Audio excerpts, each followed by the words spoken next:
മന്ത്രി MP. Rajesh മദ്യക്കമ്പനിയുടെ PRO ആയി മാറിയെന്ന് BJP സംസ്ഥാന ജനറൽ സെക്രട്ടറി C. കൃഷ്ണകുമാർ. മദ്യക്കമ്പനിയെ ന്യായീകരിക്കുകയാണ് രാജേഷ്. VS അച്യുതാനന്ദന് ആരോഗ്യമുണ്ടായിരുന്നുവെങ്കിൽ രാജേഷിനെ ചാട്ടവാറുകൊണ്ട് അടിക്കുമായിരുന്നുവെന്നും കൃഷ്ണകുമാർ പറഞ്ഞു. ഇന്നലെയാണ് എക്സൈസ് മന്ത്രി എം.പി. രാജേഷ് പാലക്കാട് അഹല്യ ക്യാമ്പസിലേക്ക് മാധ്യമങ്ങളെ ക്ഷണിച്ച് എലപ്പുള്ളിയിൽ സർക്കാർ മദ്യനിർമ്മാണത്തിന് അനുമതി നൽകിയ ഒയാസിസ് കമ്പനിയെ ന്യായീകരിച്ചത്. എന്നാൽ മന്ത്രി മദ്യക്കമ്പനിയുടെ PRO ആയാണ് പ്രവർത്തിക്കുന്നതെന്ന് BJP സംസ്ഥാന ജനറൽ സെക്രട്ടറി C. കൃഷ്ണകുമാർ ആരോപിച്ചു. മദ്യക്കമ്പനി പോലും മാധ്യമങ്ങളോട് പറയാത്ത കാര്യങ്ങളാണ് രാജേഷ് കമ്പനിയെ ന്യായീകരിച്ച് പറയുന്നത്.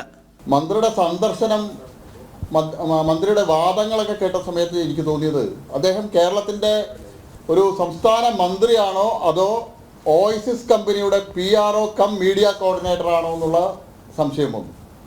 മദ്യക്കമ്പനിക്ക് വേണ്ടി ഇത്രയേറെ വാദിക്കാൻ, മദ്യക്കമ്പനിക്ക് വേണ്ടി ഇത്രയേറെ ജോലി ചെയ്യാൻ ശ്രീ എം.പി. രാജേഷിനെ പ്രേരിപ്പിക്കുന്ന ഘടകം എന്താണ് എന്നുള്ളത് കേരളത്തിലെ ജനങ്ങൾ അറിയാൻ ആഗ്രഹിക്കുക.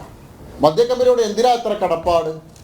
മദ്യക്കമ്പനിയുടെ ആളുകൾ ഇതുവരെ ഉയർത്താത്ത വാദമുഖങ്ങൾ, അവർ മാധ്യമപ്രതിനിധികളോടോ അല്ലെങ്കിൽ പാലക്കാട്ടിലെ ജനങ്ങളോടോ പറയാത്ത കാര്യങ്ങൾ അതുപോലും പറയാൻ മന്ത്രി മുന്നോട്ട് വരികയാണ്. ശ്രീ VS അച്യുതാനന്ദൻ്റെ ആരോഗ്യം പഴയ നിലയിൽ ഉണ്ടായിരുന്നുവെങ്കിൽ ശ്രീ എം.പി. രാജേഷിനെ അദ്ദേഹം ചാട്ടവാറ കൊണ്ട് അടിക്കുമായിരുന്നു എന്ന് എനിക്ക് തോന്നുന്നത്.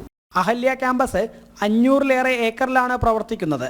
അതിനെ ഒയാസിസ് കമ്പനിയുടെ 24 ഏക്കറുമായി താരതമ്യം ചെയ്യുന്നത് തന്നെ വിഡ്ഢിത്തമാണെന്നും മദ്യക്കമ്പനിക്ക് വെള്ളം കൊടുക്കാൻ കാണിക്കുന്ന ആവേശം പറമ്പിക്കുളം ആളിയാർ വെള്ളം തമിഴ്നാട്ടിൽ നിന്ന് വാങ്ങാൻ മന്ത്രി കാണിക്കുന്നില്ല എന്നും അദ്ദേഹം വിമർശിച്ചു.